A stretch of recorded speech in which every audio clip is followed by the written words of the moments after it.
Donald Trump is increasingly at odds with America in terms of the protests. And Donald Trump is increasingly at odds with his own officials. We'll talk about the America part a little bit later, but let's start here. As you know, Donald Trump has been considering use of the Insurrection Act of 1807 to send U.S. military to states to quell protests. And in fact, there were some troops deployed yesterday, but reportedly they were very quickly called back by the Pentagon. Still early reporting on that, but there seems to be a conflict brewing between Donald Trump and the Pentagon there. Now, this barely warrants repeating for you guys, but I will repeat it anyway. The protests are mostly peaceful.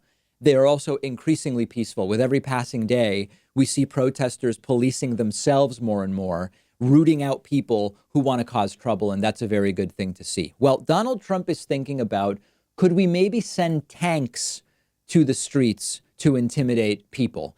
And the Pentagon, to their credit, seems to be not having it. Secretary of Defense Mark Esper has increasingly distanced himself from Trump's ideas on this. We don't know whether Esper will be fired within 48 hours. That may well be. But over the last 2 days, Mark Esper has been saying, my comments on Monday and Tuesday, they were mostly just general shows of support for Donald Trump, telling governors, request military aid if you need it. But Esper reportedly didn't really think Trump was going to act on militarizing the streets against governors' demands.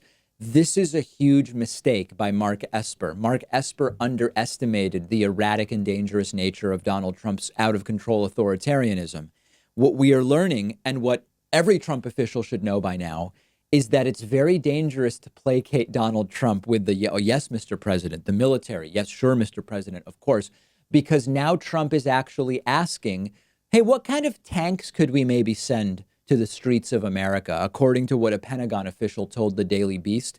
And the Pentagon, listen, the Pentagon is not the good guy in the history of American politics and geopolitics. There's no doubt about that. But the Pentagon seems to be making it clear they're not looking to send in the military, and they're not looking to send in tanks. And once again, I would not be shocked if Secretary of Defense Mark Esper was fired within the next couple of days. I said this earlier, and it bears repeating. This is not a rehearsal. Donald Trump is not distinguishing between protesters and looters.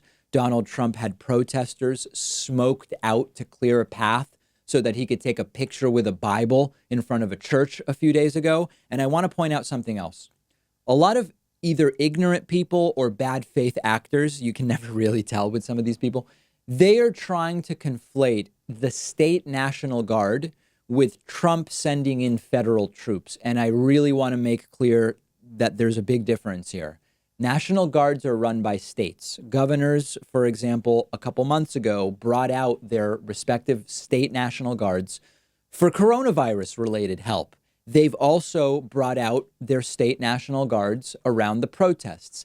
That is completely different than the president saying, I don't agree with how governors are handling this. I'm going to deploy U.S. military to states against the wishes of governors by utilizing the Insurrection Act of 1807. That is a completely insidious authoritarian threat. The state governor saying we just need support from our state National Guard. That's how it's supposed to work. That's states' rights, and we shouldn't conflate it. We can still be against the deployment of state National Guards, but don't allow yourself to be tricked into thinking if a state is deploying the National Guard, there's really no difference with Trump sending in the troops. It is very, very different. Now, as far as Donald Trump and his tanks, Trump has been desperate for tanks rolling on American streets since he became president of the United States. Remember, for a while, he wanted a parade with tanks.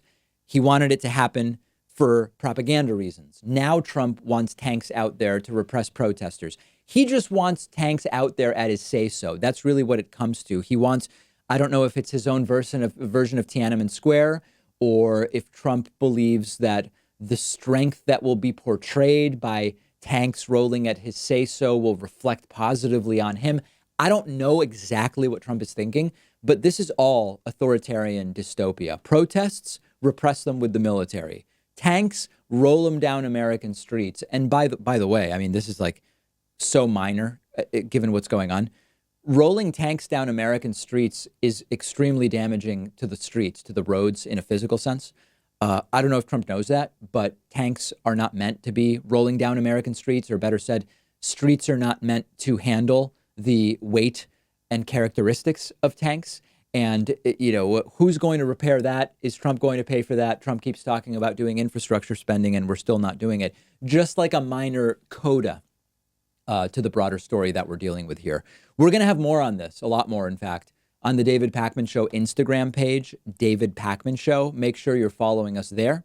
Coming up next, Trump's former Secretary of Defense, Jim Mattis, denounces Trump, calls him a threat to the Constitution, and Trump responds predictably. Let me put it that way. We'll talk about that next. Privacy.com is one of our sponsors, and they're giving you $5 just for using their free service at privacy.com/Pakman. Privacy is a service I've been using for a while now. I love it. It saves me a bunch of headaches. It's completely free, and it's very quick to set up. And here's how it works.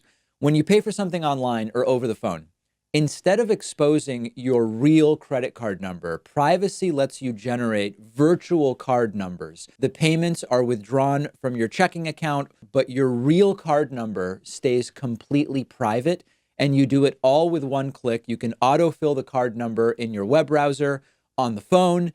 You can create 12 virtual cards a month. You can set spending limits, freeze them, delete them whenever you want. I especially love it for free trials where you need to give a credit card number, because I can destroy the virtual card number as soon as I give it to the company, and I know I won't be charged in the future.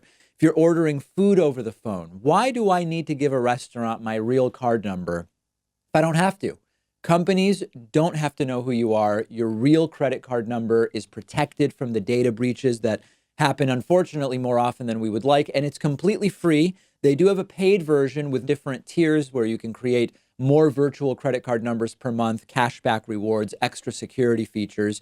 But go ahead and sign up for the free service. It's a no-brainer. Companies can't charge you unexpectedly. You're protected from identity theft. It costs you nothing. And Privacy is giving you $5 to spend just for signing up when you go to privacy.com/Pakman.